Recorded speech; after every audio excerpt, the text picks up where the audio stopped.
Hello, everyone, and welcome to the Human Behavior Podcast. Before we get into today's conversation, I want to give you a little context for what you're about to hear. In this episode, Greg and I sit down with the defense expert Alan Kearney, who specializes in advanced soldier systems, to explore a question that matters far beyond military technology. What happens when innovation starts moving faster than human performance? Using the evolution of night vision and battlefield awareness systems as a starting point, we dig into situational awareness, stress physiology, training, and the limits of human cognition under pressure. This is not an anti-technology conversation. It's a conversation about making sure technology serves the human being using it, especially when the stakes are the highest. I think you'll find this one thought-provoking, practical, and highly relevant, whether you come from the military, law enforcement, or you're just interested in how people actually perform in complex, high-risk environments. Thank you so much for tuning in. We hope you enjoyed the episode. Don't forget to check out our Patreon channel for additional content and subscriber-only episodes. Enjoy the podcast. Please consider leaving us a review, and more importantly, sharing it with a friend. Thank you for your time, and remember, training changes behavior. All right. Hello, everyone, and thanks for tuning in to the Human Behavior Podcast. Just like you heard in the intro, we got an exciting episode here today. And for those longtime listeners of the show, you're going to be interested in this because we're kind of taking it in a little bit different direction than we have before in the past. But we are still actually talking about many of the themes that we typically do on this podcast. And so first, before we jump into anything, Greg, we do have to introduce our friend, Alan Kearney. And Alan, thank you so much for hopping on the show today. I'd like you to please, for our listeners and for those folks who don't know you, is kind of give us I know they heard a little bit about you in the intro, but give us a little bit of background about yourself and kind of what your experience is. Thanks for having me, Brian and Greg. It's great to be here. I would just say I spent 37 years in the Irish Defence Forces. And when you say that out loud, actually, that's a long time. And it's a small professional military with a lot of overseas engagement. In that time, I joined as a technician, an armourer, trained for 4 years. And being a small military, I served a lot overseas with the infantry as well, although I was a technician.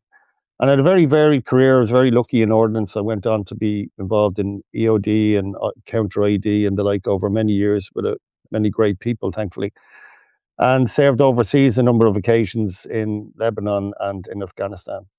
And I suppose the last work I was doing in the last number of years, I retired there last year, was involved in, I suppose I ended up in the logistics chain towards the end, looking at larger programs and seeing the problems with the run out of various systems and management of them.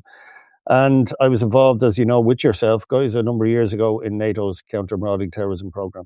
So it's been particularly varied. And I was lucky enough in Ireland, as long as you're not bringing the service into disrepute, you can work outside. And in that time, I was working with a lot of different groups over many years and various corporate entities. So I suppose a mixed bag of experience, but I finished as a commissioned officer, having joined as an apprentice initially. So I've seen both sides of the fence as well. So it's been very broad and quite long, and I now work in the European defence industry. All right. Well, thanks for that intro. And for those who kind of like U.S.-based listeners and either current or former U.S. military, which we have a lot of, in my experience too, working with, different foreign militaries, like it's a very different approach. They don't have the budget that the U.S. spends on defense. Mm-hmm. So it's a very different approach. It's a little bit even sometimes more methodical and precise, and you really have to you actually have to show your where you're spending the money on. There's more little oversight, I think. So it's interesting when you go compared to this behemoth U.S. military versus some of the smaller ones, like the differences in how and what they procure and what they focus on, and then what their mission on. A lot of people don't know that the Irish Defence Forces, especially, have done historically a lot of peacekeeping missions and have deployed to different places. So it just adds to a great perspective, and which is one of the reasons why we wanted to have you on. But big reason that we're in, which is the subject of our talk today, is you recently wrote something. You wrote an article. It was published by the Modern War Institute at West Point, and folks, for listening, the links to that will all be in the episode details. But the title of it was Night Vision at a Crossroads: When Technology Outpaces the Neurobiology of Close Combat. So this is very, near and dear to folks like myself and Greg, who have been engaged in this kind of area of study and research, application, and what we know with human behavior and perception and cognition, and how that relates to different technological solutions, because that's a big issue. And even with, if you think about it, you're listening to this and you have no background in this, like even just you interacting with your computer and an app and whatever it is, there's a lot of research and thought, well, sometimes there is, into how that interaction occurs between the human and the whatever the app is. And it can go, it's not always well designed sometimes, because typically the people designing it are have one background or way of doing things. Now the user might be different. And I always use Greg, we've all been using the like Zoom or Teams or all these video conferencing solutions for years. There's rapid adoption of it during COVID, especially for even just general people.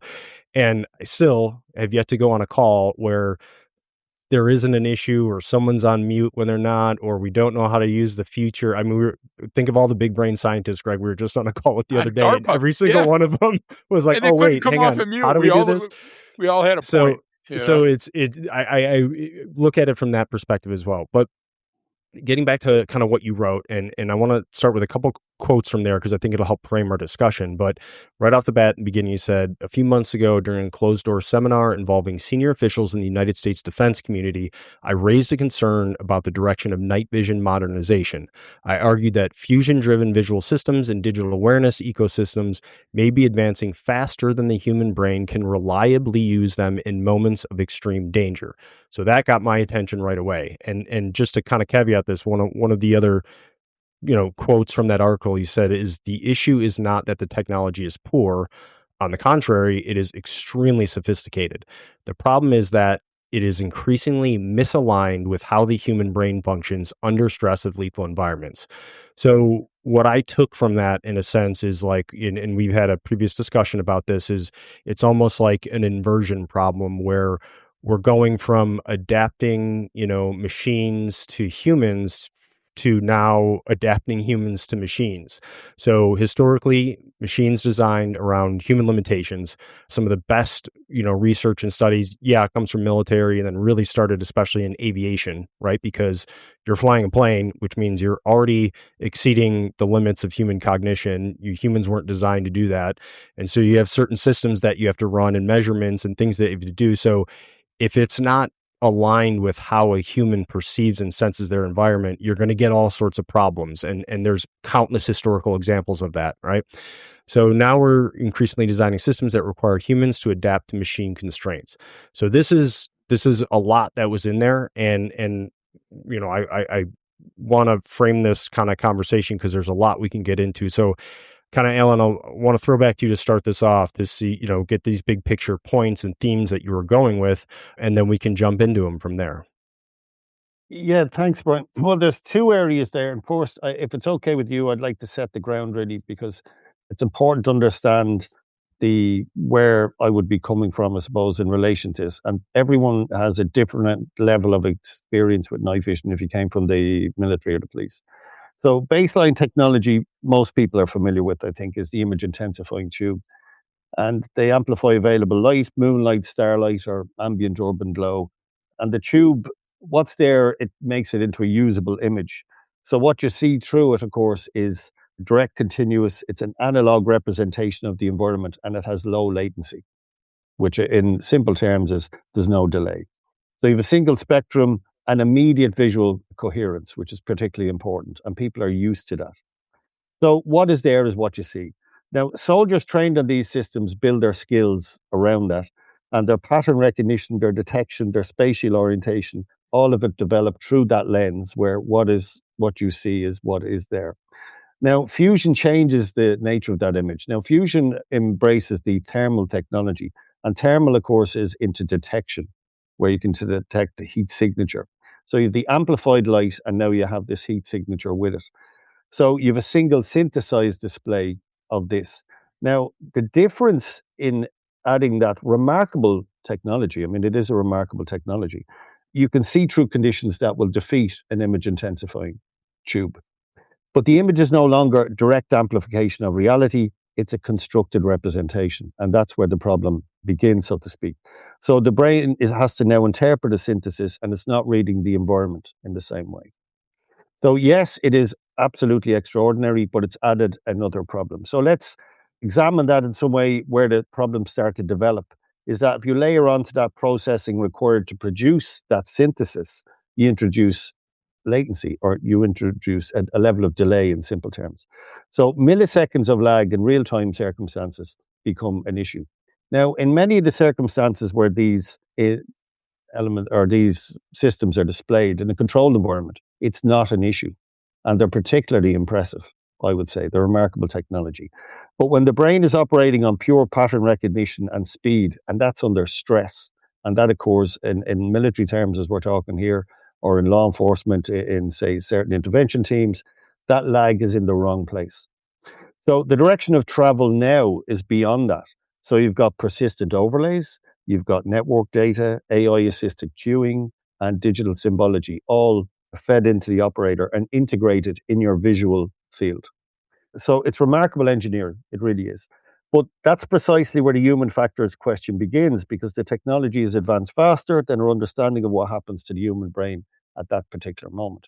So the conversation I was having with the US people was along those lines, in the vein as I've just expressed there.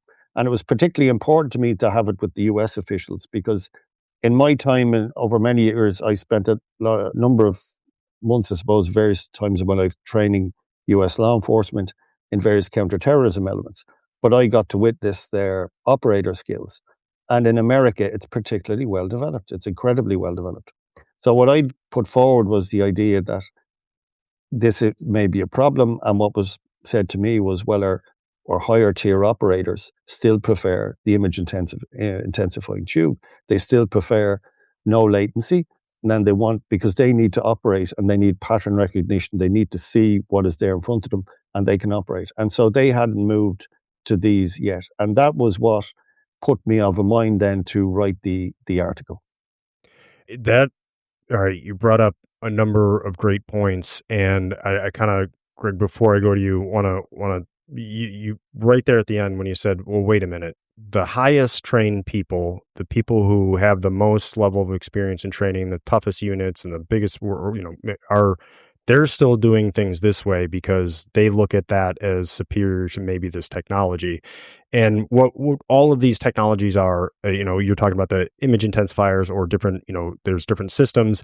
They're all basic, information awareness systems for sort of situational awareness. So there's like this tactical situational awareness for that individual, law enforcement officer, soldier, whatever it is, to understand what's going on in their environment and allow them to carry out their mission and make decisions, right? But then, there's a higher level operationally, like, hey, we want to know where our people are, and I need to have situational awareness. And within this sort of category of situational awareness, there's limitations of the human cognition and perception. There's limitations of the machine you're using. And then now you're talking about the interface between them, which is where the latency can come in, meaning, well, if they're not communicating in real time with each other, there's a lag there. And now the human doesn't have the information they need, or the machine doesn't have the information it needs to give you the right output, in a sense. So you're bringing in perception, orientation, signal detection, and then pattern recognition. And then on top of that, in a complex, stressful environment. So there's a lot of constraints in that and a lot of things you can and cannot do. So that's just to give everyone kind of an orientation here. There's a lot going on with that. And it's not as simple as like, oh, this is a great technology, we should use it, because it may get in the way. It may actually hinder your performance rather than help your performance, depending on how it's designed or what it was specifically designed for, what the use case is. So, Greg, I want to throw to you. I don't have a question yet, but I know you want to get some initial comments. I think I'd like to throw a couple across the bow. So first of all, just so you know, this was a blank sheet of paper when Alan introduced himself. So, and that's no joke and no lie whatsoever. I shut my mouth and listen when guys like Alan speak. So here's why you should at home still be listening. One, you're looking at the screen, if you have the screen, if this is even televised in that manner anymore. I use the word televised. How old am I? You got two absolute dinosaurs on this call. and you got the newer guy who's not new anymore. Okay, he's like cheese, he ripened with age. Okay, and so you're right now you're saying, okay, the condescending side of you is saying, why should I keep listening? Well, first of all, let's go back to countering marauding and terrorism, and even before that, I met a friend of Alan's through the Irish Defense Force, Colonel Ray Lane, on the ground in Afghanistan, and I kept running into him in odd places, and he was a fan at that time of my strategy for counter IED, which was being used in at that time both the Combat Hunter program and ASAT program. And Ray, being a fan, said, "Hey, we need to talk about this." Put me in touch with Alan. And the great thing was, the first time that I met Colonel Kearney was on a phone call, international phone call, and he was lukewarm. He was like, "I need to know more. Not interested at this point, maybe interested at some point in the future, but I really need to dig into this deeply." And then once he did, we became fast friends. And then there was the trips in to train multiple countries during the counter marauding terrorism programs, which at Camp Curra were just phenomenal. And so that's a bit of history. The second part of it is fusion. We get mixed up sometimes with terms like fusion because we think of the different applications of the term throughout history. And then we also get mixed up when we talk about human in the loop and computer in the loop.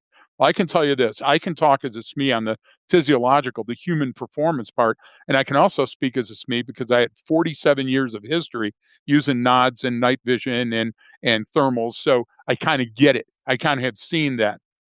And what I want to make sure that everybody that's still listening understands is this isn't about bashing tech. As a matter of fact, it's pro tech. It's absolutely in support. What it is talking about when we approach the threshold of human limitations. What we have to understand is there are human limitations, and humans at this level of their evolution will default to historical standards rather than progress to the new bar that you set. You can't raise the bar and go, here's the new bar, everybody go after it. It doesn't work that way. So if we're mindful and understand the potential limitations, like the brain loves chunking, for example, a physiological reference. And when you talk about interpretation with no latency, you lose control of that when your brain goes from the prefrontal cortex to the limbic system. So you're there for the ride at that point. So if the functions of the technology aren't trained early on, then when it occurs, there could be a lapse, and that lapse in this instance could be fatal. So I'll stop now. I just wanted to make sure that I threw a couple of those ideas out there, and that Alan is a true SME in the very basic definition of the word. And I think this is a great pending discussion. Over. Well, I think a couple of historical examples, of kind of what we're talking about. There's a few, like, you had 40 plus years ago when, the US with the developing, the Apache helicopter and this integrated, sighting system for the weapons officer, where they're looking through one, optic, and it's a night vision readout of the terrain, and it's allowing them to engage targets. And it's like, man, this is like the coolest thing that any helo pilot has ever seen in the history so far. However, a bunch of other things then come from that, right? There's some drawbacks. It's like, well, there's this not quite working with how we do it. This is giving us headaches. So now I can't even use the technology to its potential. So there's like this physiological cost. I have to adapt to that. Now we have to make some changes. So some of those systems, especially in anything, airline related or aviation related, I should say, is kind of tuned around human limits.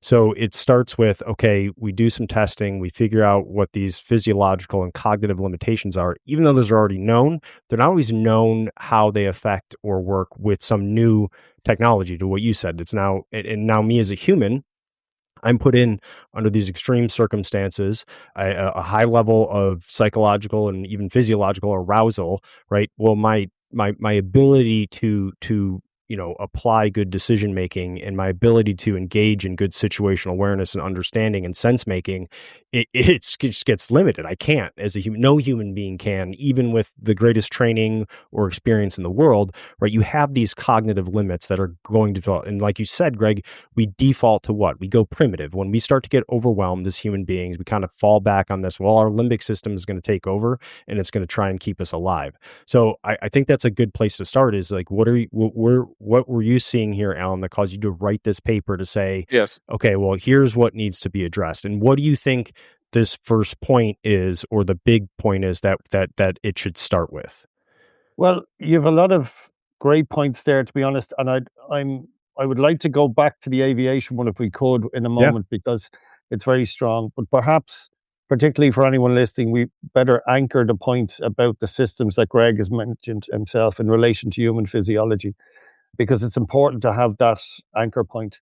So when contact happens, and of course we mean you're in a firefight, and we're talking about ground pounders here, that's very important. I mean, we'll come back to that in aviation. That's a controlled environment. So two biological systems are going to fire simultaneously, and that changes everything, and that's the issue. So if your sympathetic adrenomedullary system is going to dump adrenaline and noradrenaline within seconds, your heart rate surges, attention narrows, and vision tunnels towards the immediate threat, as Greg has referred to. So the body is doing what it's evolved to do, and it's prioritizing survival. So shortly after, your hypothalamic pituitary adrenal axis, the HPA axis, is going to release cortisol, and that sustains the state. And because cortisol is so talked about these days, and stress, it's an issue, and you go, no, stress isn't an issue at time, and neither is cortisol if it's appropriate at that time. It's there for a reason. So vigilance is maintained, energy is available, but working memory drops significantly, and the brain shifts away from interpretation and rapid pattern recognition. And that's the problem. So the tech is doing one thing and the mind is doing another. And so in that state, the brain wants one thing: the shortest possible path from perception to action. And it wants clean edges, it wants unambiguous motion, and simple, fast, coherent information. So that's the problem. That's what your physiologically, your brain, everything is going to happen. So if you have a fused display, and at that precise moment, thermal contours, intensified imagery, depth cues, symbology, route markers, overlays, whatever else is coming into that, because some of them are particularly complex. And I want to be fair here, it's extraordinary technology. It really is. But technically, while it's remarkable, physiologically, at that moment of contact, at the edge of consciousness, if you like, it's asking the brain to do something the brain has made biologically impossible. And I think that is, as I would see, is that we are risking designing something for a mind that doesn't exist in a firefight. Yeah, and it will, though, Alan. I would posit this. It will. In 1.3 billion years, we'll be able to catch up. Okay. And I'm making a joke of it only because it's such a serious topic here that we got to take a step back and look at it. I want to street up what Alan just said, and it's wonderful. Read the article, folks. You'll really be amazed. Okay, Brian, we know this. We know that when the confounds intensify, your brain chooses survival over other options, because that's what we're wired for. We're wired to be anxious. We're wired to have fear. We're wired for those things because it keeps us alive. When that reaches a certain threshold, the brain deals with confounds thusly. It says, no longer attending to you, don't have space. And it goes back to what it's used to doing in those survival environments, even if they're a million years old. So the idea that you have something that's going to assist you is wonderful. But is it going to be able to regulate your, for example, emotions inside of that event? Clearly not. Is it going to be able to supplant your surprise element in that? No, it's not. So training here, and people throw training at everything and they use it wrong many times. Training here can help to a certain level. But once you reach that threshold, you're going to surpass the limits of human cognition and human performance. And let me give you a very brief example. My first use of the antlers to drop down the ANPVS and walking through an environment as a team leader, I go, this is the greatest technology I've ever seen in my life. And I look down at my feet as I'm trying to be as silent as I can, and I see what looks like just a tread track from probably a tank that went through. So I go to step into it with zero depth perception and fall ass over tea kettle. Now I'm in the bottom trying to find the batteries, hook shit back up, wondering if I need to go to the aid station. You know what? Nobody ever told me that in training. Nobody ever prepared me for that. So here I had to learn through the scar tissue. And the idea with that is we can't afford that when we're talking about this type of high-tech intervention for a ground pounder. We can't afford time. We have to be mindful of distance, and we have to train for the preparedness and then gradually go into, and it's just me talking, Alan, of my observation. And that's why I was so drawn to your paper. Over. Yeah, could I just perhaps, I don't know, Brian, if you'd, because a lot of what you said there, Greg, perhaps if we could, Brian, we've talked about this already, is maybe go into the aviation piece, because it's a useful area in which, because some of what you've both hit there in terms of historically in time speaks of aviation. And I think it's also fairer to the people who've built these systems, and I suppose we have to be fair, the engineering is genuinely extraordinary. But in aviation terms, they had, to be fair, identical criticisms in the time period you're speaking of, Brian, as you know, that the pilots couldn't process all the information and it's so much coming into them. And the critique was correct at the time, but it became irrelevant 20 years later. So I suppose the argument now is, are we at the same inflection point? It's a transition problem. Are we moving too fast? So not a destination problem, that potentially this technology offers something, but are we moving too fast? So one of the things about aviation, where they have this tremendous amount of information coming at them, is that they solved that with highly selected crews, and then they decades of iterative human factors research. And there's a very tight feedback between the pilots and the loop and the engineers, everything around that. So the ground combat systems perform across, and I'll be kind here, because I spent a lot of time with the infantry myself and served in it overseas. It was a great time, with ability and experience and stress tolerance across, say, the Green Army, the regular army. We're talking about a huge transition here. And it's a far less controlled environment on the ground, be it the atmospheric conditions, the terrain, the way, there's so many different things, and the type of enemy you're facing, so many things to factor in. So for the median soldier and not the median pilot, and these systems have to work across that median. Like we've talked about top tier operators and what you can say perhaps move towards with these systems, with those people at that level of training. But what's being proposed now is across the wider military forces, there are these systems. And so you have to be interested in the medium. So it's not a fundamentally different engineering problem, but there's a fundamentally different solution required. And I would argue a different timeline. In you guys, so far we're talking about this in sort of in a moment, in a situation, or when, during use. And, I look at it too, then it sort of restructures our own perception when we start using these technologies, right? Or restructures how we think and see things in a sense that could be either detrimental or lead to some other sort of skill loss that humans are actually naturally good at. And an example is, so last summer, me and my family moved across country. We were out in San Diego for a long time, moved back to the Midwest. I'm in Minnesota now. So that environmentally a little bit different challenge going from San Diego to Minneapolis area. But, so I get here and obviously I don't know where anything is. I got to find everything. So wait, I got this great iPhone, using Google Maps, doing all this stuff, and I can just plug in whatever I need, even just to go to the store or go there or pick up, my kids and go back to where's that, our temporary apartment we're staying in, while we're house searching, that kind of thing. And so it's great. And then I realized after being here for a month or so, I was like, I have no idea where anything is at. If you asked me to go somewhere I would be like, I don't know a street name. I don't know where to go. I think like if I get to certain intersections, I'll terrain associate and remember, but anywhere in between those major points, I'm lost. And I was like, holy crap.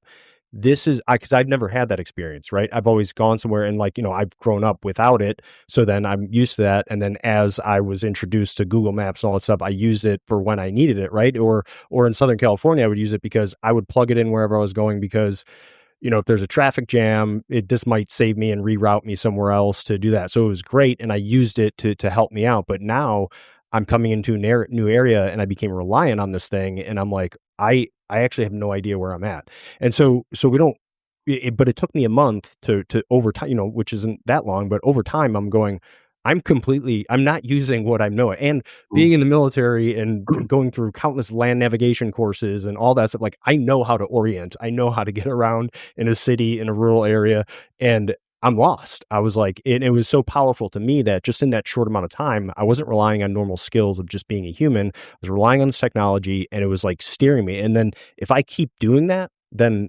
it's not going to get any better. So it's almost like I could have taken this other track to never know anything. But, then I had to say, well, I got to put this down and I got to learn street names and I got to know the directions of where I'm at. So How does this, is that problem that you see with what you're bringing up, that longitudinally it could be, an exponential problem?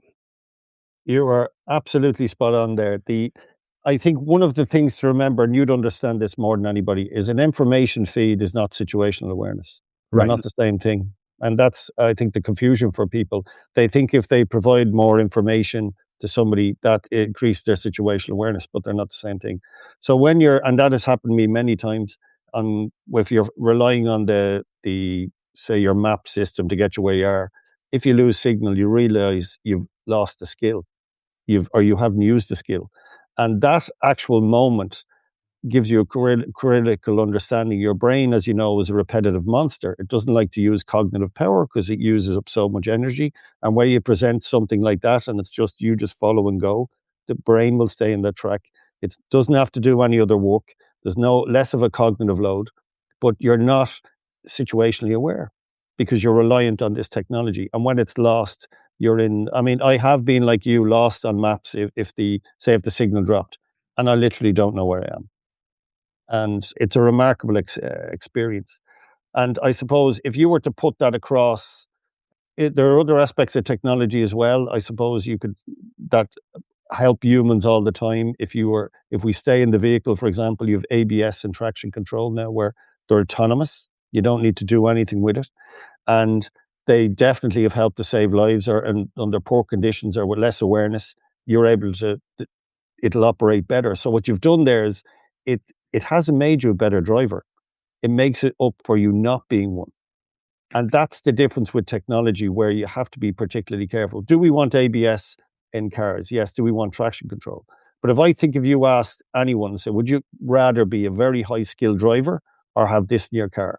People would select the high set of skills. We don't all have time to train in them. Some people are never going to reach that level.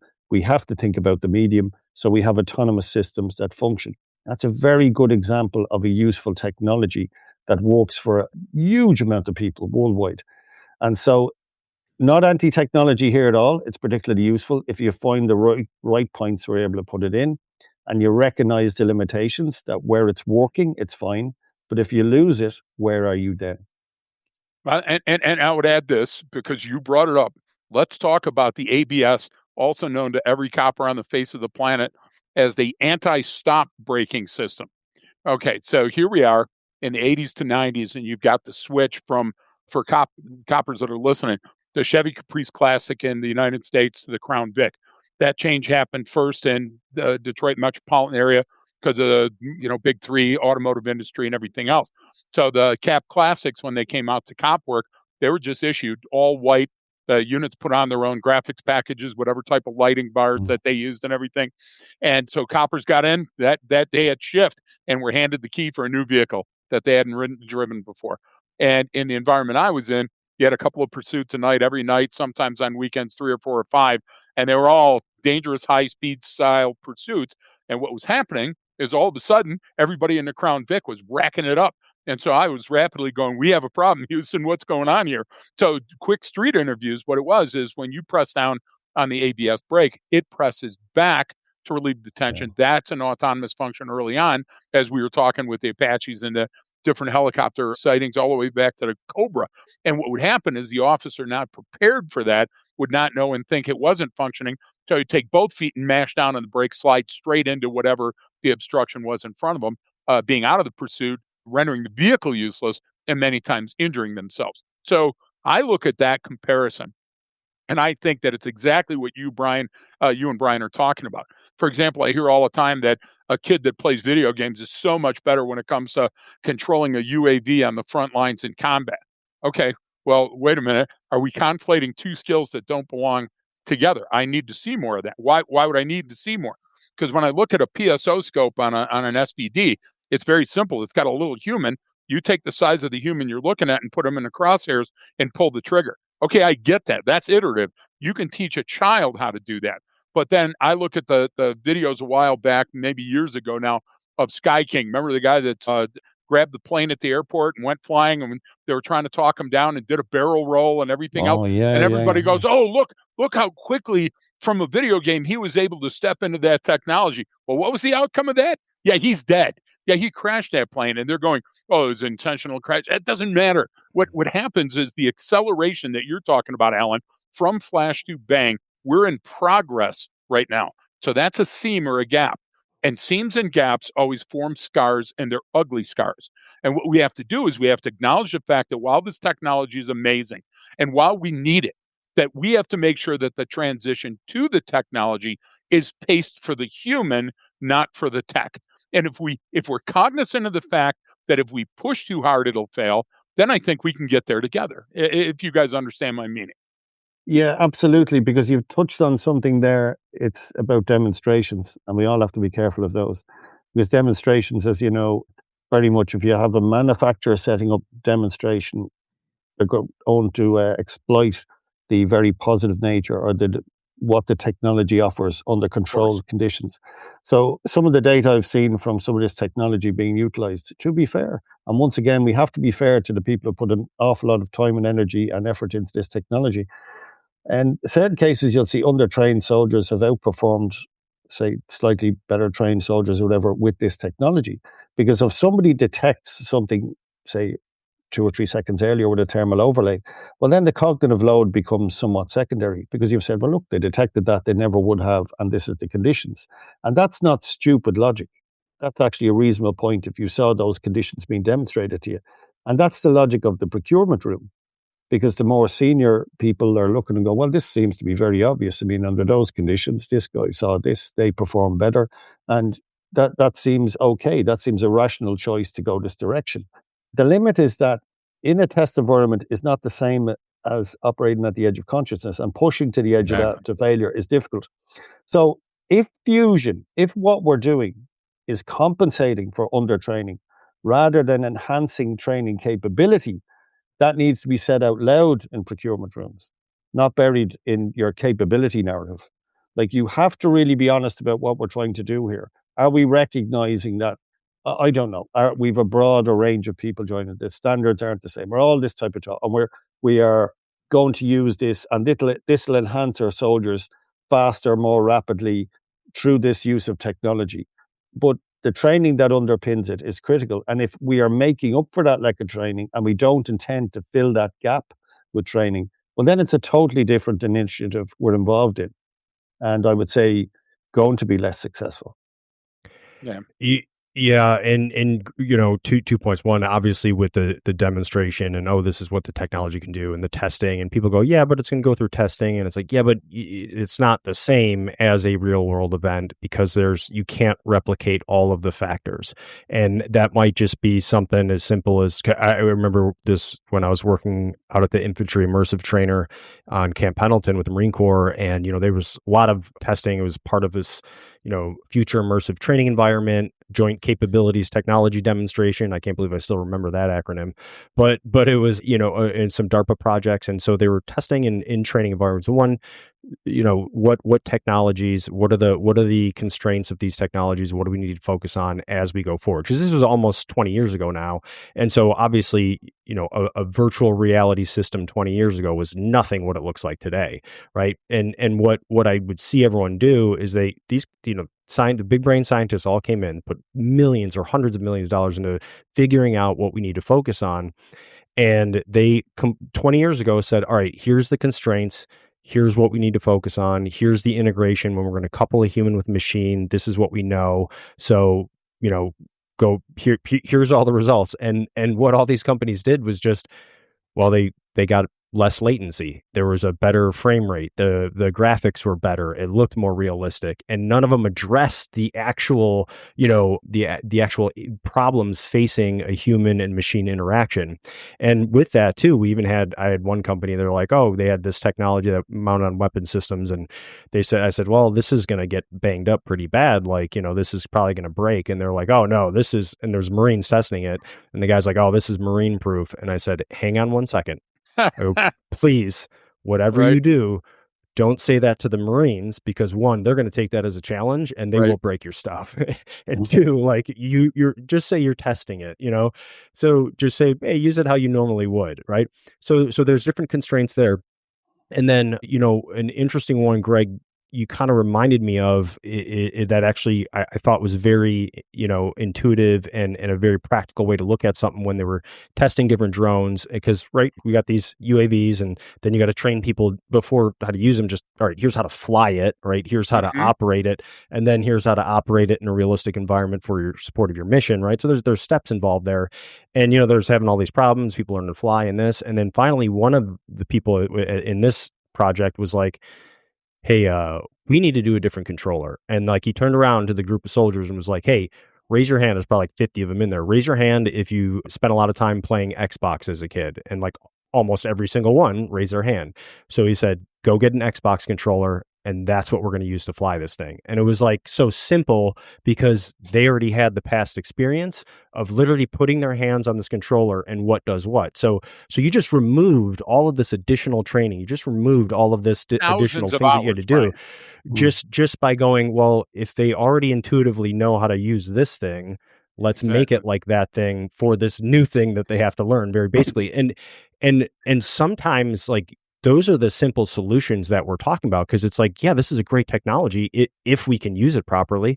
And that was even with some of our law enforcement folks when they first started using the drones and those things. And it's like, I'm watching this footage and I'm talking to these guys about it, and they're like, I'm like, you're filming your SWAT raid. Like, are you going to make like a video after this of highlights? Like that's not what this is used for. Like, why don't we send it in beforehand? Why don't we have it do specific tasks? Why don't you assign? And it's like, oh, like it's a flying thing with a camera on it. There's our guys. Hey, let's go capture it. It's like, wait a minute, you're implementing this expensive machinery that costs taxpayer money and time for you guys to train on, and you're just throwing it into the situation. Like, that's going to cause issues. So I see that. Sorry, go ahead, Greg. Yeah. No. Let me make a comparison to that, Brian, because you bring up a absolutely valid point.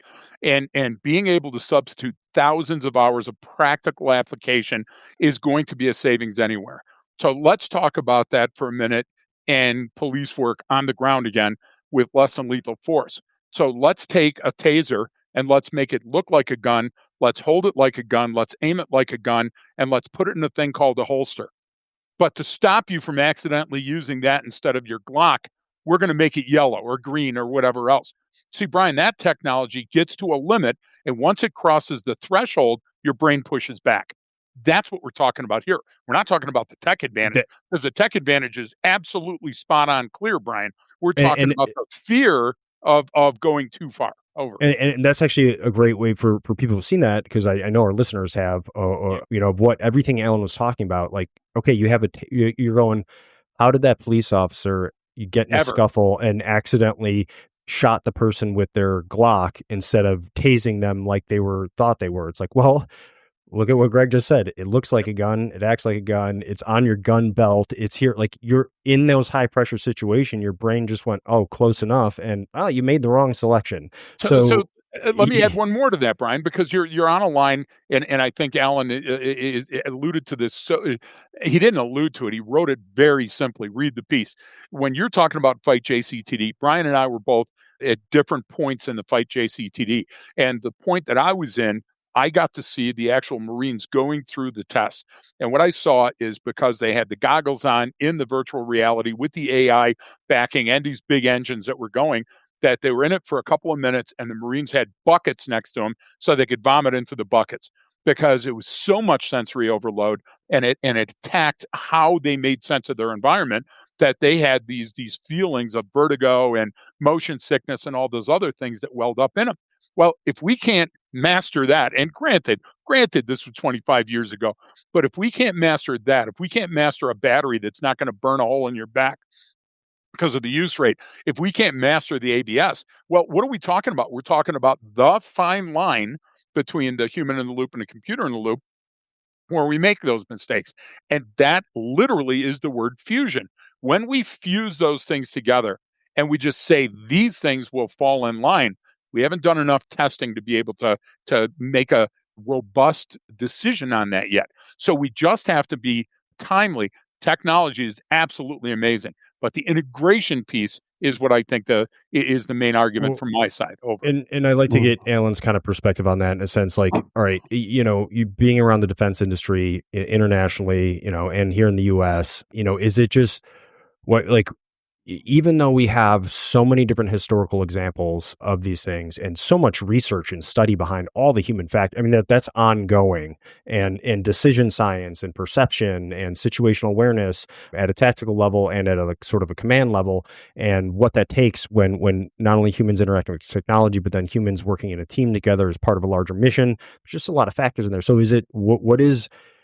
what in from your perspective, what is this, maybe the defense industry, or what are people within it kind of get wrong? Is it just like being mesmerized by technology? Because I can go on for hours about how that's kind of ingrained in humans as well. Like we have had throughout the course of human history had to innovate technologically in order to survive, but like we don't really have to do it in order to survive anymore, but you kind of do on the battlefield. You want to constantly innovate, constantly change things and update.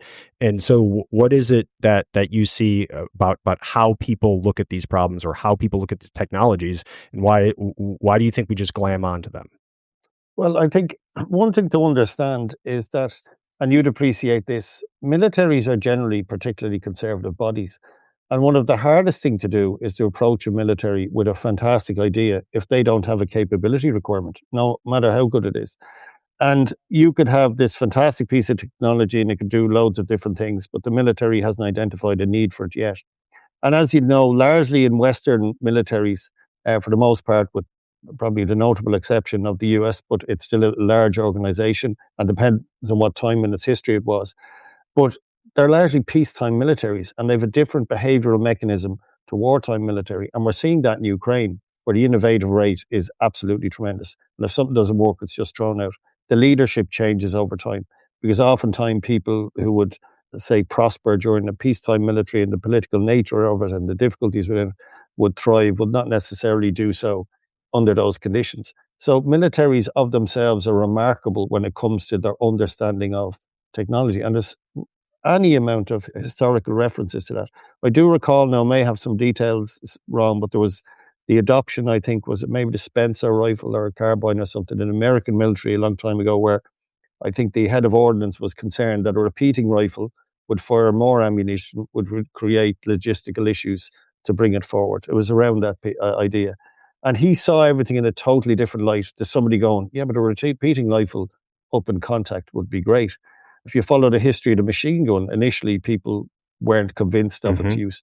So militaries are not often the best place to go to find out what do we really need. Somebody has to show it to them and demo it to them. So that is something that's interesting about it. Now, at the same time, people have been introduced to technology in their daily lives more so than they ever were.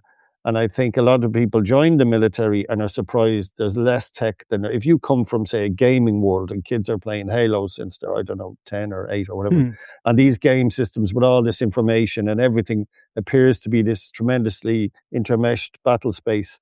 And then they join the military and they're cold, wet, tired and hungry and they don't really know what's going on at all. It's very tempting for everyone to say, well, if we have this system where everybody is receiving the same information, we can push it out to them, they'll send it back to us. Surely this has to be better. And of course, the gaming environment where you see these screens with overlays and information coming to you, you have maximum attention span. And it's very tempting to think, surely we can carry that across to soldiers.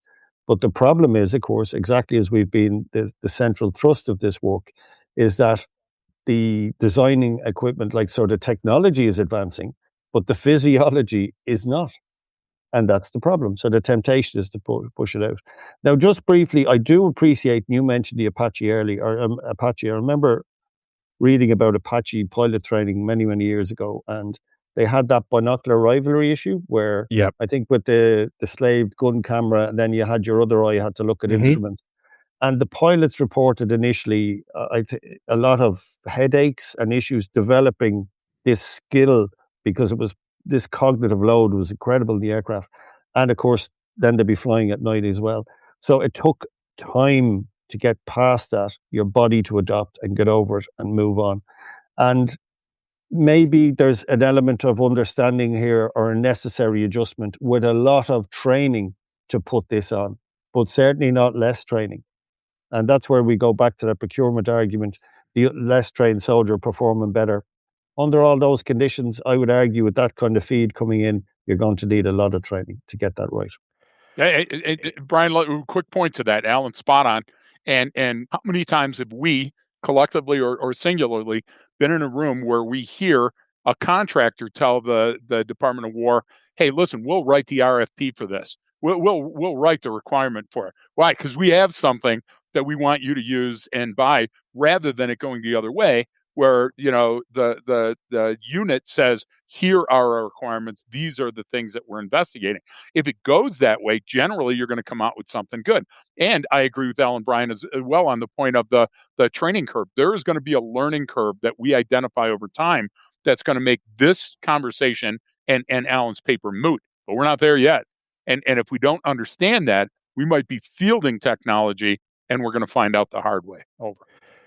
And there's also, you talk about, you brought up some good points too about innovation and how, like, a military, whether it's peacetime or wartime, you're going to try to rapidly innovate during war at a tactical level, but like there's certain rules that always apply and have always applied to warfare throughout the history of the world, and like you kind of gotta have a good understanding of that. And the Ukraine conflict was so interesting to me because it's like, well, the Russians first invaded and then they got held up by muddy terrain and couldn't get their armor and couldn't get their tanks. Cause I mean, this is weather considerations. This is ground consideration. I mean, this is like 101 stuff. And then you've got this war going on where it's like, okay, we've got these drones being used constantly, but they're also fighting in trenches, and some of them are using weapon systems that came out in 1947, and then it's being live streamed on Twitter, and it's like no one. When you're doing this forecast and you're thinking what's ahead in the future, like no one had that. No one had that on their bingo card saying, this is what I think it's going to be, right? It's very difficult to see how that plays out. And so what we get up, we do is we take this approach of like, what I call, you're chasing TTPs, tactics, techniques, and procedures. You're just going, okay, they're doing this, so we're going to do that. And then the enemy adapts to you, and then you adapt to them. And you're just going back and forth, but you're not really making any progress in a sense, or you're not getting ahead of the curve. And part of that I see is with a lot of this tech stuff, there is just, this isn't a bash on anything. This is how humans are. But like Silicon Valley is what? It's like, go, move fast, disrupt everything, scale it, let's go, put a bunch of money behind it. But like you just mentioned, a defense agency for a nation, they don't operate that way. They don't operate culturally or structurally that way. They're saying, well, hey, there's a lot of consequences here and we only have so much. And then like you brought up, well, then there's like logistics concerns. And then I can't rely on this thing and not have something to back it up. So there's like a little bit more redundancy built in. There's human variability. There's things that they have to account for. So like you've got these competing ways of looking at things, and they're either going one way or the other, and they're not really there's no alignment there on how to do it. And that's just kind of one of the big things we see with any type of innovation cycle. Like, I mean, I saw this over a decade ago when the U.S. Department of Defense was coming out doing, all right, we want to establish more relationships with Silicon Valley and create this defense initiative and engage the public sector. And it's like, why? You need to do some internal, like, what do we need? Let's work on redefining our requirements and what that would take. And then you can go to the private industry. Trust me, they'll take that contract. They'll build what you want. Like, and if they don't do it, the next company will. Like, it's hyper competitive and it's a lot of money. So like, use that to your advantage. The Silicon Valley part, they're great at creating value for shareholders and creating social media that gives 14-year-old girls depression, but like that's not, their technology might not help in this area. So to me, that's part of this. Like, it's like this cultural and structural things that I see. And so I'm kind of curious, Alan, like what you think of that or what you've seen before and how those things go wrong. That's a great point, and it is a concern. I suppose Silicon Valley have entered the chat, and on one hand, they've delivered phenomenal advances in human knowledge. Yes. How much that has advanced society, we're not really sure yet. I mean, for people who've embraced the technology, it has been fantastic. And for others who use it to amplify negativity, it's been rather unfortunate. And I don't think we fully understand that. But now they're in defense. And it means that the development of Silicon Valley was around the idea that this is where we're going. And you're essentially a Luddite if you're not going that direction.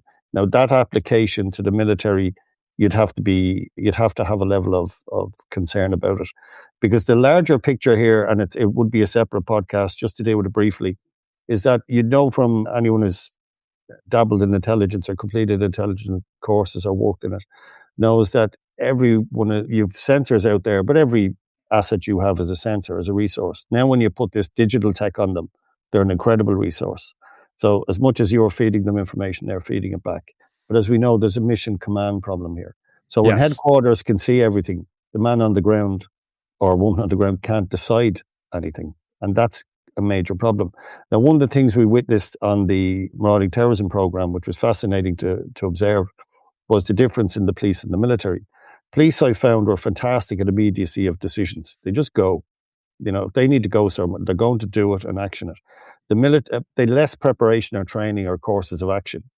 The military were fantastic at that, because that's what the military do most of the time, is train and prepare. But the military were always a bit slower in decision making, and they wanted more information before they could get it. And this idea of mission command and pushing out the idea that the people on the ground have control has been something we have pushed for a long, long, long time. And now we're getting to, it's not just your section, platoon, company, and knowledge. Everything you have is going way back, and people above you can have a better picture. And then, of course, they're going to enter that decision chain.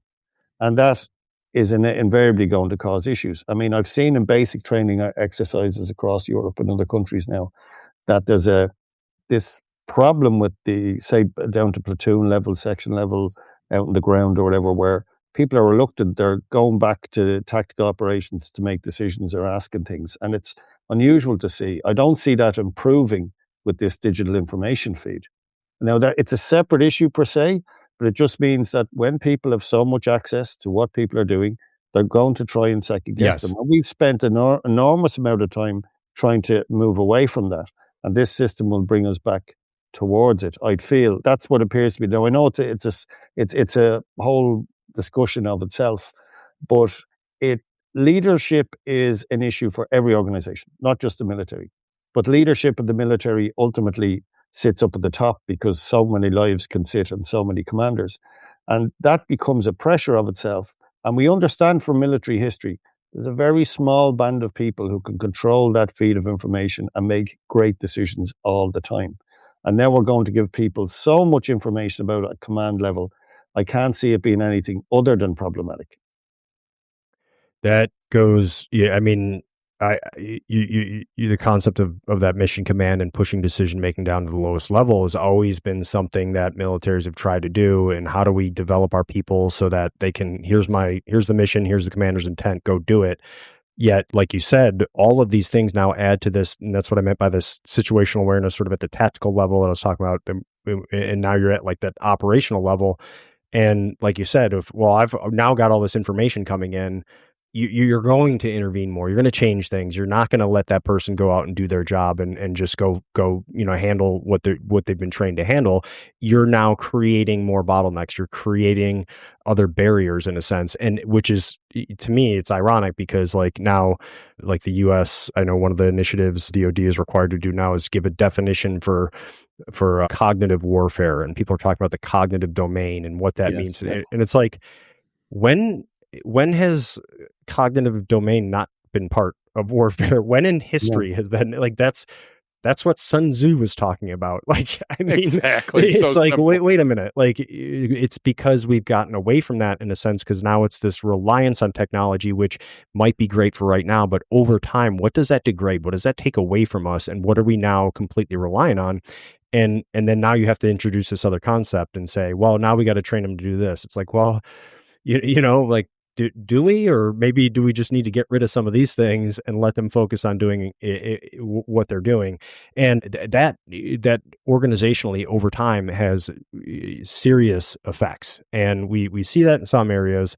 Especially now, everyone hyped up on different large language models and these AI things that it can do, and it's like then people start using it and they're like, well, like, this is amazing. Look at all this information I have, and it's like, what did you do with it? What changed? What process was improved because of this? It's like, what are the actual outputs you're getting from this within the big picture context of what your mission is, what your job is, what your role is, what your goal is? Like, that's how this stuff needs to be looked at, in my opinion. And the way I look at it is like, how does this support you and what you're doing, not how do you support it, right? It's like this backwards way of looking at it sometimes. I would throw this in, and I think this is, again, a discussion that we're never going to get to all the different fantastic points that we could discuss today. So I think everybody in the audience, you need to read Alan's work. You need to respond with some questions so we can set it up for a future discussion to dig down deep, maybe a Patreon. I've been saying since the late 1970s that the two most dangerous times in your life are going to be the moments of sheer terror and the moments of sheer boredom. And what I mean by that is you're either going to be overwhelmed by your environment and not be able to function, exceed your cognitive limit, or you're going to be underwhelmed by your environment and it's going to be so low arousal that you stop attending to those things that might be right in front of you. So if we acquiesce to that, if we agree to that lowest level of understanding of this topic, then we go in that we agree to the fact that information doesn't equate with intelligence. It's not the same. So a vast amount of information at your fingertips, we all love that. But then what do most people with this immediacy of social media do? They snipe other people or show pictures of their dick. Okay. The idea is that didn't make us any smarter having all of that stuff that was available to us. The idea here is that we're all pro tech. We're saying that there's a certain physiological and cognitive function that we have to be aware of, and that just having a bigger magazine for our weapon or a better scope isn't going to solve the problems of our battle space, right? And so I think that's why. And Alan, I know your paper was picked up quite quickly by West Point. I think that's why it's getting such attention, is people are going, wait a minute, I've been saying this for a long time. Well, I know Brian and I have been saying it for a long time. And the question I would ask you, Alan, is why aren't people listening? Is it simply financial? Why aren't people listening? Do they not know better? What do you feel? This was something I actually gave a lot of thought to, looking at it. And when I started at this, I came up with a term of augmented performance physiology. And it's the idea of understanding the neurobiology, understanding the technology, and getting them to work together to enhance human performance. And I found it quite strange that there was nowhere I could delve into immediately that covered that domain. And it's spread across it's in defense, it's in the military. I'm sure it's in other aspects of other domains, civilian domains as well, that we're less familiar with. But we are absolutely assured that technology is everywhere.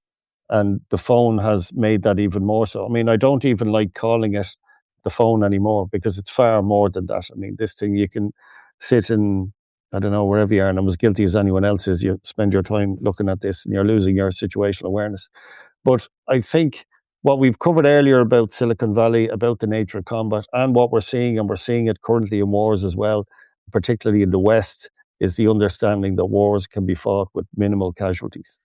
And anything that can feed into that to reduce that and to make the West particularly good at doing that is a good thing.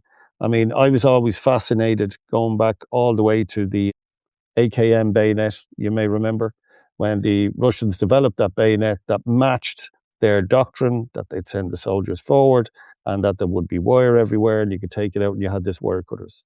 Now, you will recall the Western rifles at the time, or battle rifles as they call them now, all had a spiky type bayonet or whatever it was.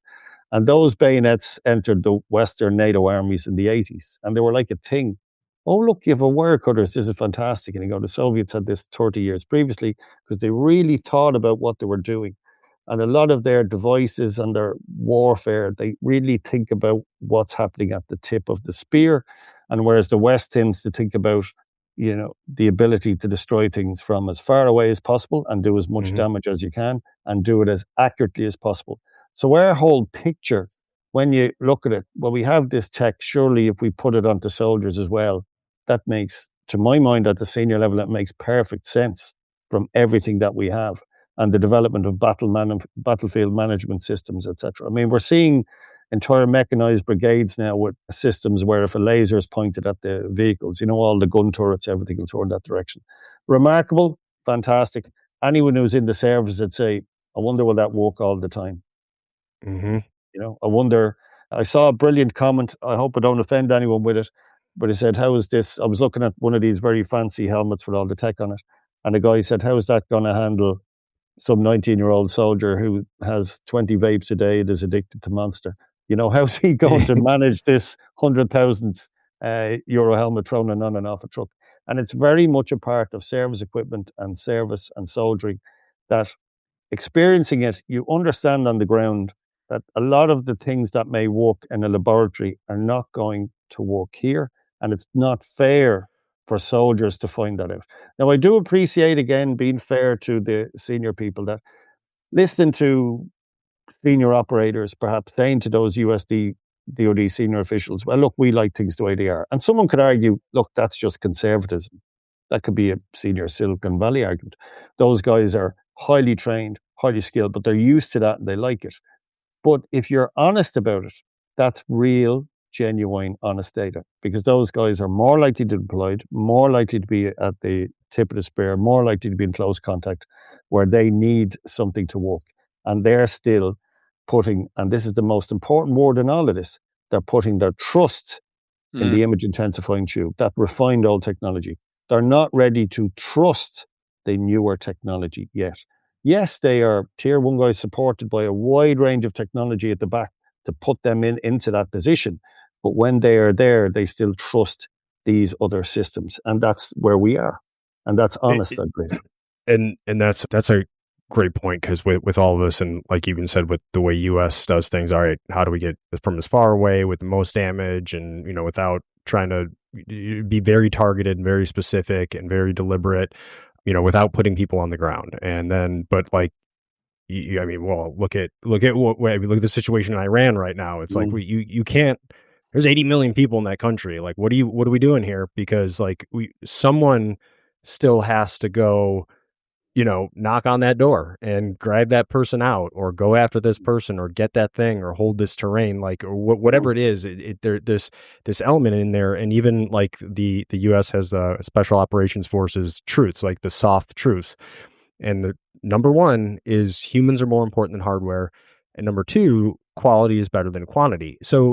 But yet, when everything comes out from SOCOM for RFPs or new things, hey, we're looking at this thing, we want technology in this area, in this area, in this area. It's like, okay, but like your truth number one says this, yet your ask is all of these things.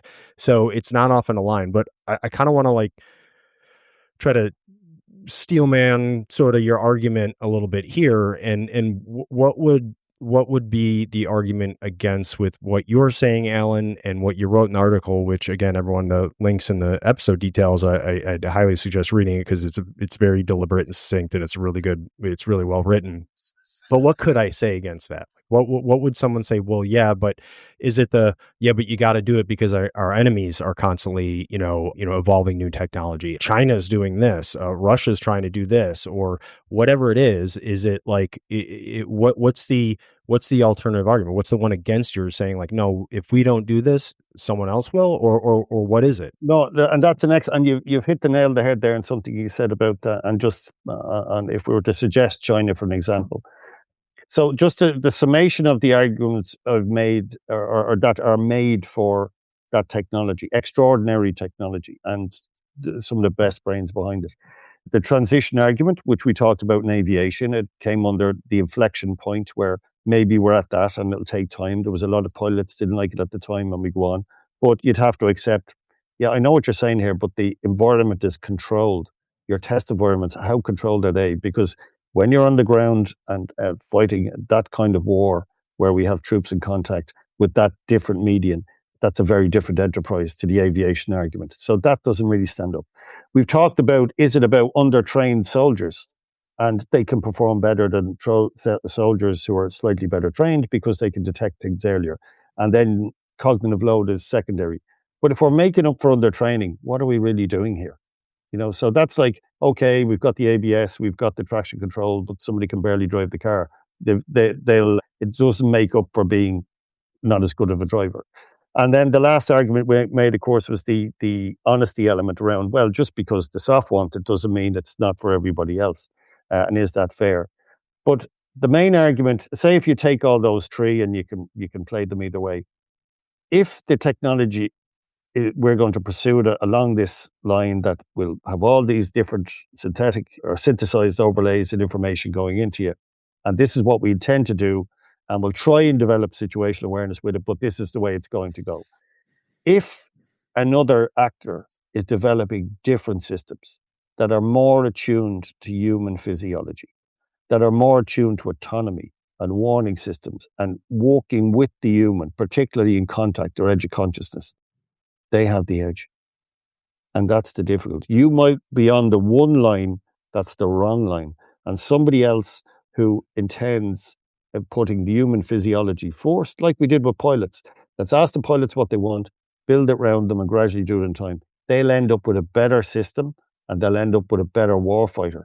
Now, that alone should be of concern to people because these systems are cheap. You're not talking millions of dollars here. We're talking billions. And you're saying if we get this wrong and if somebody else gets it right, we really are in a bad place. And that's why we have to absolutely be, it's not fair, as I've said, to develop things in a laboratory and let the soldier find out afterwards. We owe it to any individual who be given this system, put on their head and put into harm's way, that this works. And we have pushed this beyond the point of failure. We have really worked on this.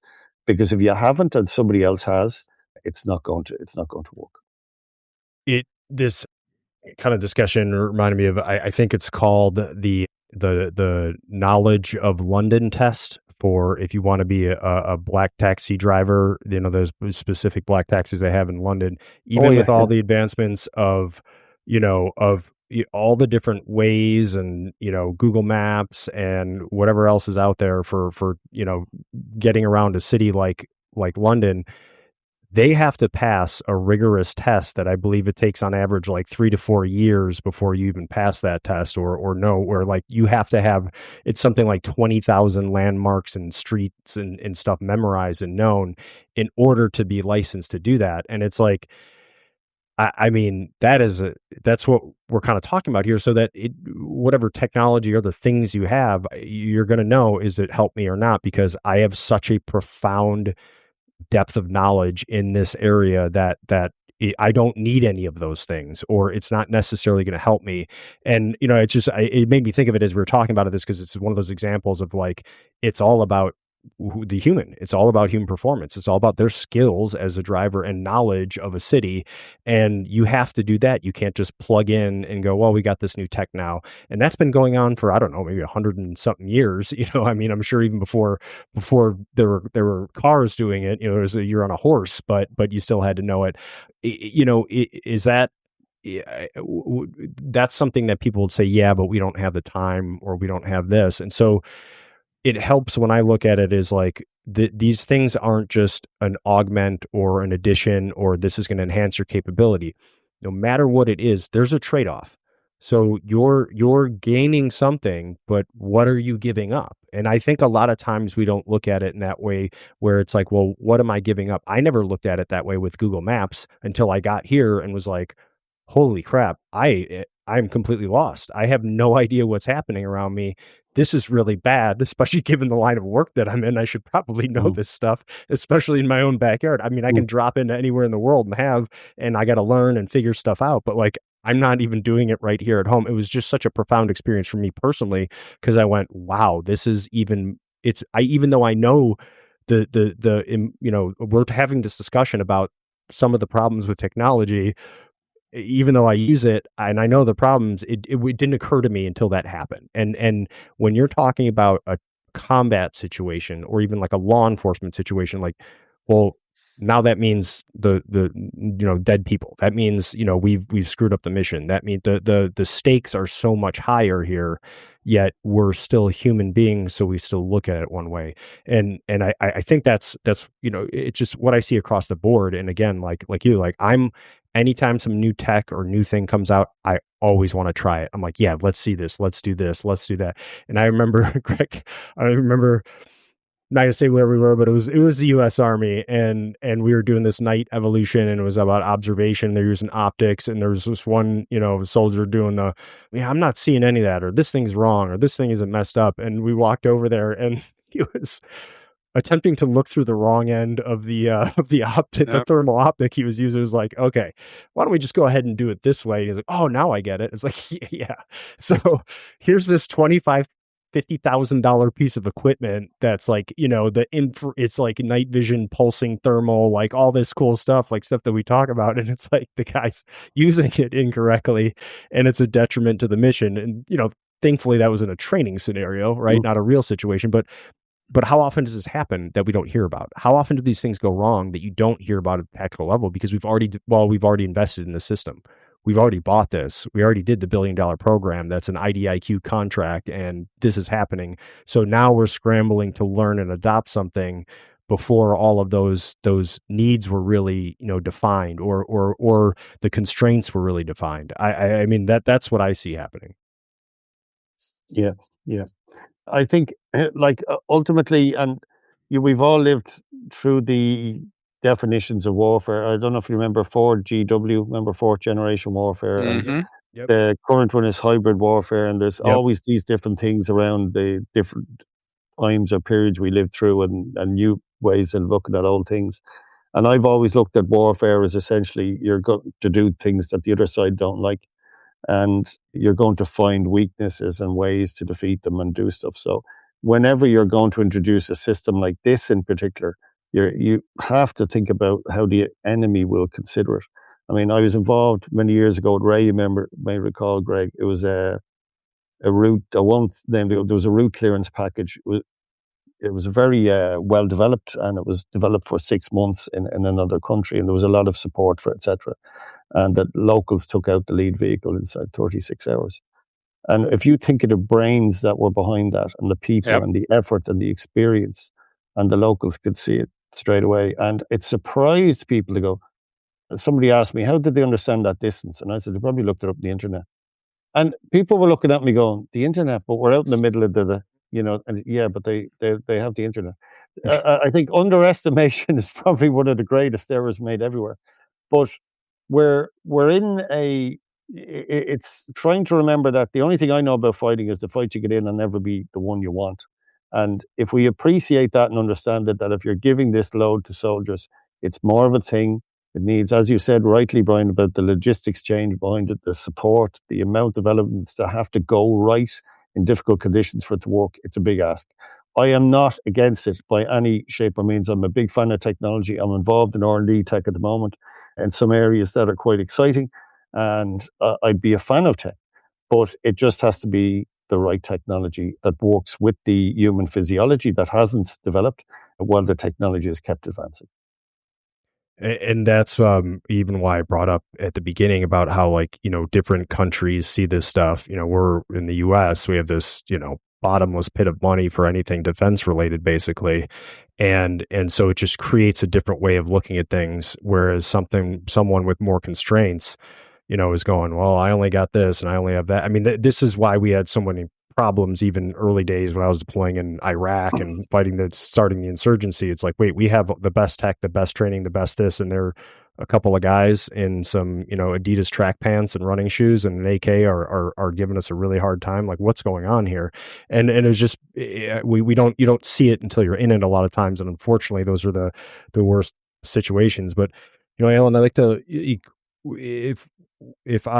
what would be your big takeaway with the article and what we're discussing, and kind of trying to sum this up is like, all right, if I just listen to these guys talk for an hour and a half or whatever it was, like what do you really want people to look at and understand or think about? I mean, how do I summarize this? Because we went into all the different tactical issues with this, the physiological, the cognitive ones, how we make decisions, and that then affects the operational level, and all these different information awareness services that we have, and that then feeds back into the tactical. Like, this is like, how do we reflect on something, in the middle of trying to come up with all these technological solutions, go back and go, this is how we need to approach it. Like, what's the big general point you're trying to make with what you wrote?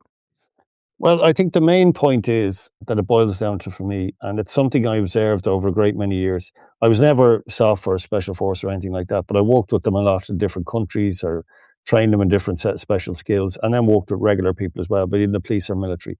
And the one thing that I've noticed, particularly in the last, I think really since the GWOT, was that the gap between the regular forces and the SOF seems to be increasing, or increased a lot. It seems to have expanded, to my mind anyway, what I viewed. And I think we need to invest more, be it in regular police officers and regular soldiers. There needs to be more training. The base has to be much higher, right? If you consider how often SOF further weapons to most militaries, or most, say, SWAT units compared to police, comparatively, they're so far apart. And I think we need to spend more time in training on that we don't want to have underskilled drivers in cars that have safety features. We want to have very good to well-skilled drivers in cars with safety features. And the same thing with the military, that the skills that underpin soldiers, more time and energy needs to be spent. I'm a big fan of simulation, the tactical triad, such as, the judgment wall kind of shoots, those kind of digital ranges, the man marking systems, laser, anything at all that will bring up the training. And of course, your program, going back to Combat Hunter, was such a phenomenal development of the soldier in the field.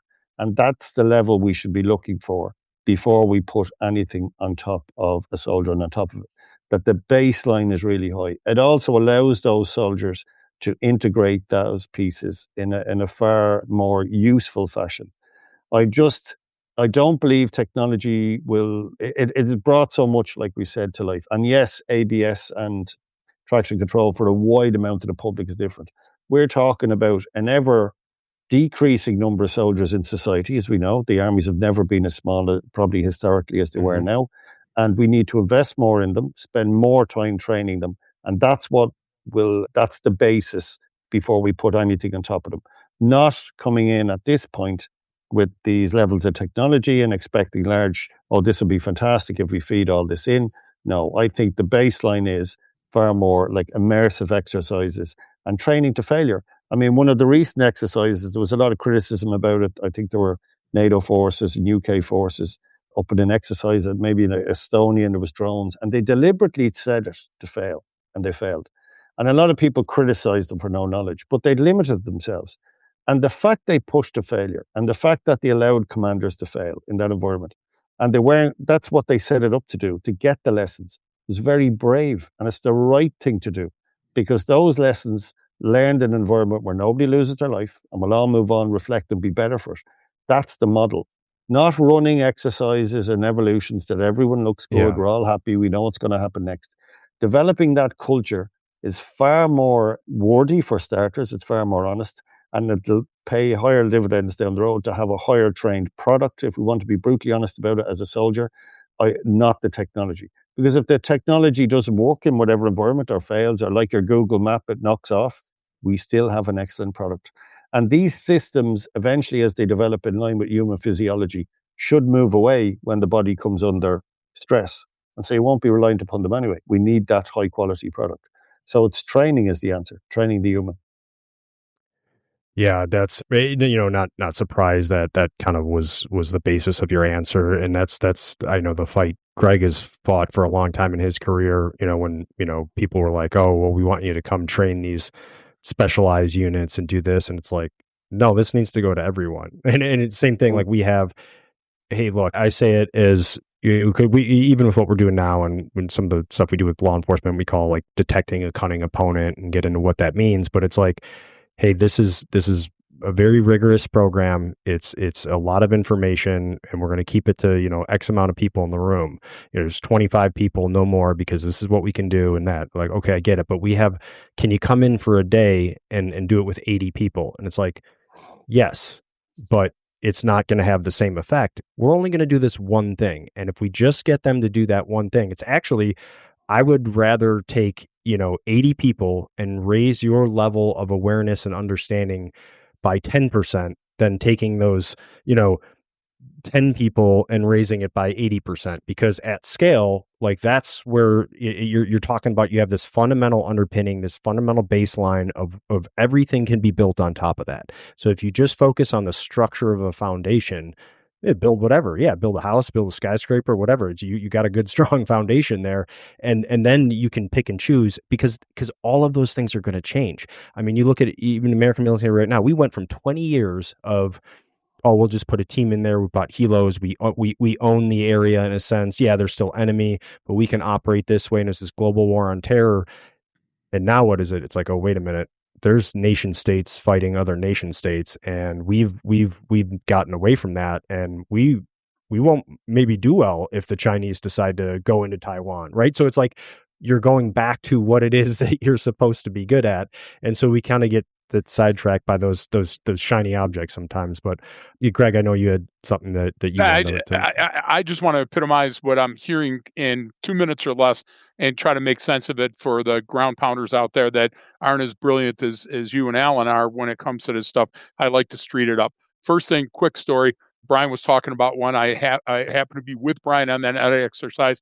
Brian, you were with me on a night exercise with Shelley, where the person with the NVG was supposed to be tracking the funeral at the Ville. And they go, this gosh damn thing doesn't work. And Shelley went up and grabbed their head and pushed it towards the eyepiece. And when the eyepiece opened, all of a sudden you saw the green glow. And Shelley goes, and walked away. We laughed for 20 minutes after that. If you don't know the technology, well, that's a different story. So here's my start of my 2 minutes. One, don't just read Alan's paper. Gosh damn, circulate it, because it's that good. You'll understand quickly. I would say the same thing with this podcast, Brian. Don't just listen to it. Share it with somebody else so they see what we're talking about and they chime in. That's what we want. We want some visibility. We want some accountability as well. Second thing is, when you're talking about UXO, which veiled in many instances you were, I remember Shelley and I sitting here, and I was almost at the verge of tears because we had baby Z with us, the little insurgent, as Brian would call it. On our side, is 2 years and 2 months old. And the iPad that Shelley had that was playing a little video shut down the video. And we both panicked. Oh, my God, what are we going to do? We're trying to get her to sleep. And she sat up 2 years and 2 months and looked over and touched the iPad and got it going again.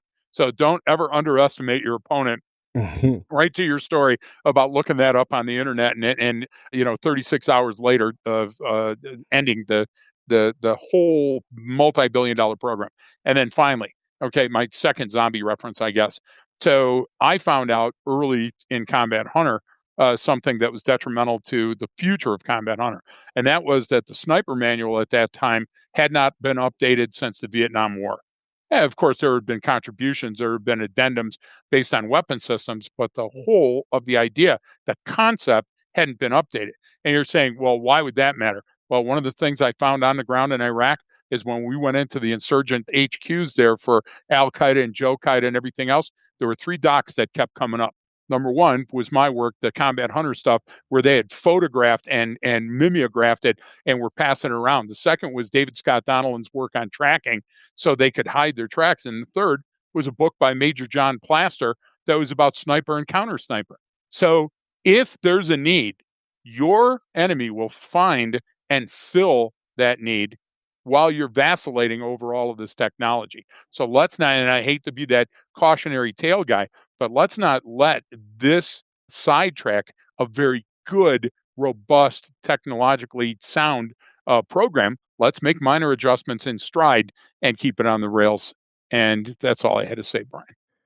Yeah, I appreciate that, Greg. And Alan, I'll kind of give you the last words, because I appreciate you coming on here. And there's a lot that we got into that we could literally just do an entire several episodes on, really. So it's very, very, dense in what we're talking about, and some of the specific issues within the different things that we brought up and how we account for that. So, I don't want to say like, oh, this is the answer, this is the solution. It's more like, hey, this is here's not what to think, here's how to think. So I appreciate you sharing your perspective, because we obviously love the article and we kind of see things in a similar manner. But I want to give you some of the last words and kind of anything else you want to share with the listeners. Well, I have to say, Brian, it's been a very enjoyable engagement. I think we've covered everything, and I think it's particularly important whenever there's somebody who's not in the room who might be involved in that technology. And I'm involved in levels of that technology myself. And they're not here to directly defend it. I wanted to be fair there and explain the advantages of that. But having said that, you serve every better taking a position rather than avoiding one. And the position I would take is that at this point, I have the concerns about the way human physiology works. I spent enough time as a soldier myself to have a level of concern looking at this. I've been very lucky to have worked alongside and worked with or trained with or been in operation with some brilliant people, particularly from the US, I must say. In my own force, I have to say it's a small force, but there's some tremendously professional people there. And who, like all service members anywhere, they go above and beyond. It's a vocational piece to be in the service, and the same for the police. And I've seen guys, I recall one night, people going out to develop their sniper skills. It was regular snipers going out with some of our SAF guys. It's fantastic, so all good. We got the dogs chiming in now too. I'm surprised mine thankfully can't hear that. So it should be sorry. All good. All good, Alan. No, he stopped there. So we may have to edit that. It's all right. Yeah. So basically what I saw these people going out at night to develop their sniping skills. And I remember it was a bitterly cold night. And there's nothing in it for you, as you know, in the service. There's no overtime, there's no extra pay. It was for the love of the service and personal development. And it always sticks with me is just, I was duty officer that night watching the guys going out. And I've done it myself loads of time. When you're standing back from it, the service can be a great place. And because of that, it deserves a significant effort. As I've said, in an ever decreasing service, there's less people attracted to the military. The numbers of the military are smaller. No matter what military you're in the world. I mean, you talk about US procurement issues, they exist everywhere because human traits are persistent. People adapt a line, they buy a piece of equipment that doesn't work. That's not unique to America. It happens everywhere else. Right. And I think everywhere where we can challenge what's coming in and make it better is good. We are fans of technology. We've all agreed on that. Mm-hmm. But it has to be the right technology for a very unique environment where your brain is selecting survival in close contact. And that's all we want. I think that's a great point to end on there, Alan. So I really appreciate you having the conversation with us. And, if anyone wants to get a hold of you, what's the best way for someone who's listening going, hey, I got to talk to this Alan guy because, I got to run a few things past him? Well, I suppose you'd probably find me on LinkedIn. I suppose would perhaps be the easiest way. I have a limited profile there, but I'm sure you'll find me. Yeah. Okay. Yeah. And I can direct people to LinkedIn. And how about in person, Alan? If somebody disagrees with your opinion, can you go outside and show me what your house looks like right quick? I'm not well, you've heard there I have a very dangerous Chihuahua dog, of course. Yes. It'll alert. Yeah. Well, he identifies as a Belgian Malinois, I think. So he's that's nobody can pass him. I've got a half lab, half Australian Shepherd that does that too. Where I'm like, you're barking, you're gonna go up and you're gonna hug the guy that is at the door and lick him and want to play with him. But like when the door's closed, you're barking real loud, and as soon as you open it, it's like, oh, I got a friend. But no, I appreciate it, Alan. Thanks so much, and thanks everyone for listening. We have all the contact info in the episode details, including links to Alan's article. We do appreciate everyone for tuning in, and don't forget that training changes behavior.